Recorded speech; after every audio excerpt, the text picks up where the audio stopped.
Ada yang lebih penting.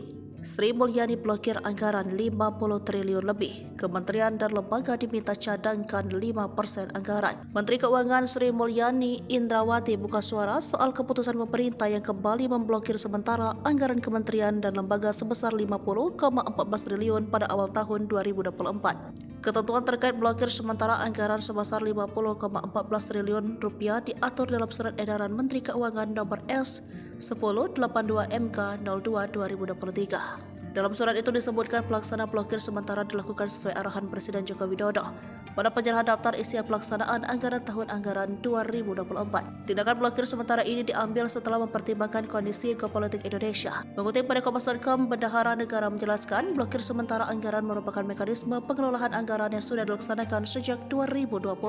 Melalui blokir sementara, pemerintah meminta kepada kementerian dan lembaga untuk mencadangkan 5% anggaran belanja yang dinilai tidak prioritas. Tujuannya untuk mengantisipasi berbagai kebutuhan belanja pemerintah lain yang dianggap mendesak.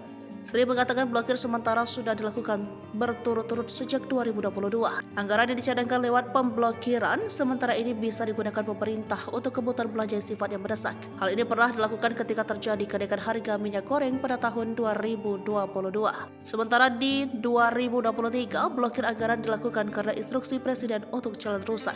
Kebijakan blokir sementara anggaran diyakini tidak mengganggu belanja kementerian dan lembaga yang sifatnya prioritas. Sebab secara historis rata-rata realisasi belanja KL pada penghujung tahun berada di kisaran 95%. Selain itu, kebijakan pemblokiran anggaran diminta dilakukan terhadap anggaran belanja kementerian dan lembaga yang tidak mendesak.